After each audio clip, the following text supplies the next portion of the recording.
Hey everybody, this is Rick.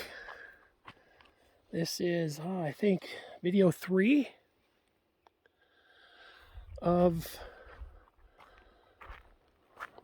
the tour of the potential property that we are looking to purchase.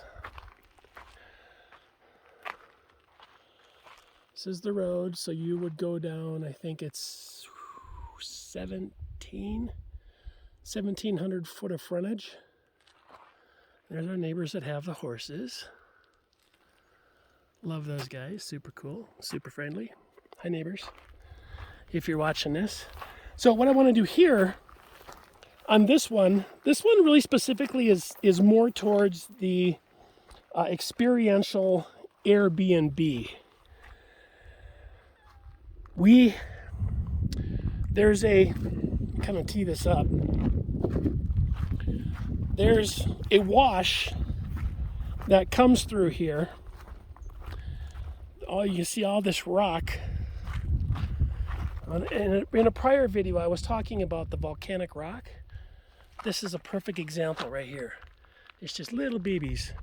But water, a wash, comes right straight through here. Right through here.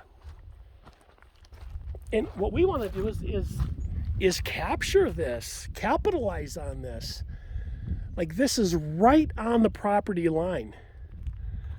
It starts on their property and then comes onto ours like super fast. But what it leads to is an extraordinary opportunity to landscape this, to clean all this up, and to grow medicinal flowers, edible flowers, everything on the farm. Edible, edible, edible, edible. As much as we can. And we put up tiny homes. We put up yurts.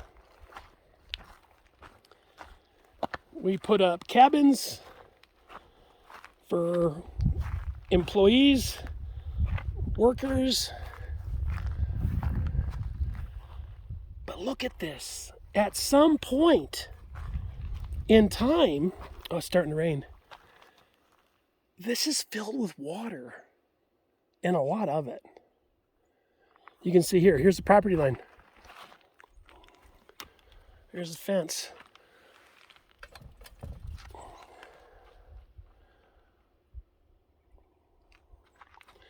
But to me, this all just screams an opportunity to create an experience, generate income,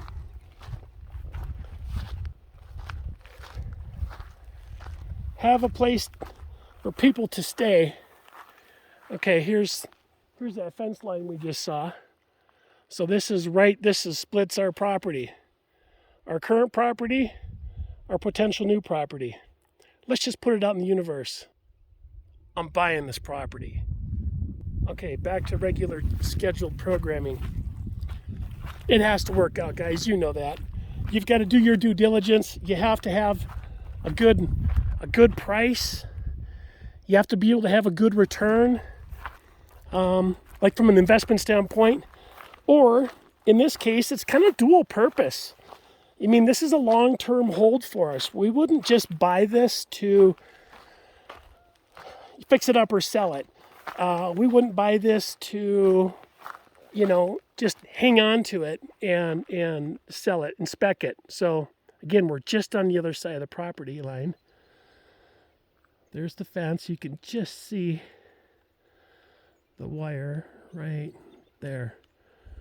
But now we start getting into the pond. And when we're creating these places to stay, we want people to benefit and experience everything the property has to offer. Growing food, going to classes, hanging out, creating community. I mean, this could just morph into a community of like-minded people that want to thrive in an environment. It's starting to rain. That's okay, as long as my phone doesn't get too wet. Where they can thrive together, and they all have a role. They all contribute to the community. Meaning, maybe there's a physician, that's retired, and they want to stay here, clean living, tired of all the chemicals, tired of all the BS, tired of all the government bullshit. Sorry about that. Kind of slipped out. That'll happen with me every once in a while. I don't mean to be crass or rude, but sometimes I just can't help it. Let's go this way a little bit. This is higher ground up here, so I like this. This is a nice high piece. Great elevation through here. This would be a great place to put a cabin. I'm guessing we're 50, 70 feet off our property line. And again, there's the view of the pond, the lake. We'll just do a little 360.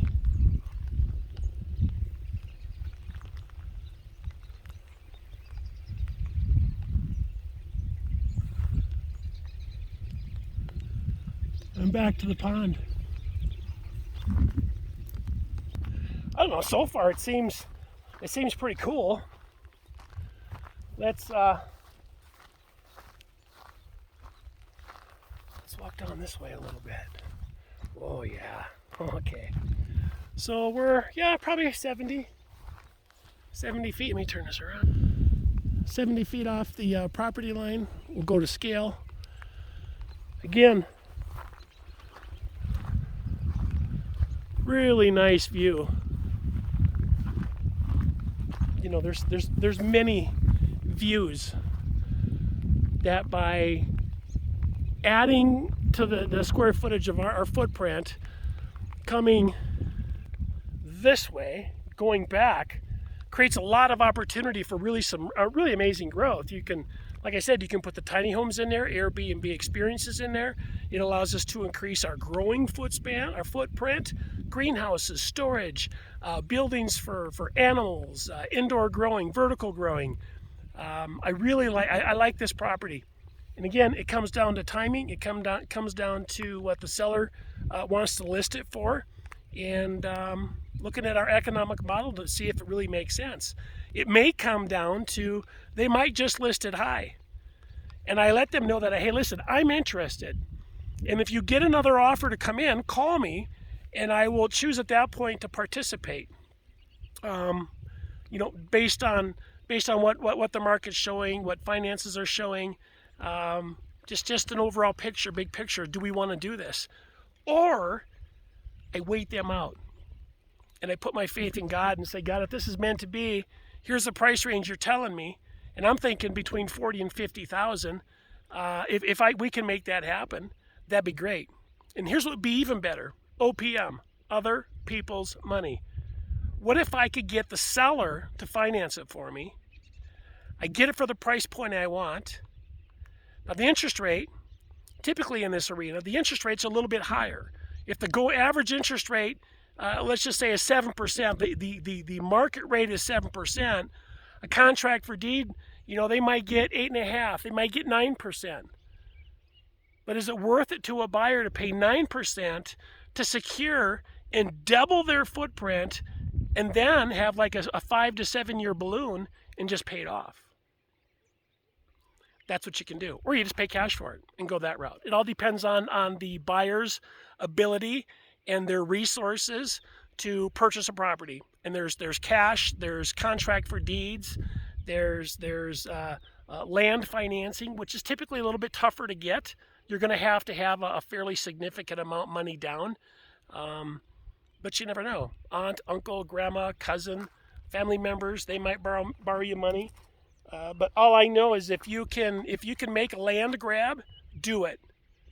I'm going to say that again. If you get anything out of this video, if you can make a land grab, do it. No matter what it takes to get it done, because we're coming into a period of time where it's going to require a lot of resilience. It's going to require a lot of resilience. And if you want to learn about what's kind of going on, just go to the Bible and look up long suffering and what that entails. This decade, we're going to experience some long suffering. I really think until really even past 2030, we could go to 2032. And I'll be putting out some other stuff on that and my thought process and my reasoning, and I'll cite sources to substantiate and validate my thoughts. But I'm just here to educate. We are a community, and I'm grateful for you guys. Take care.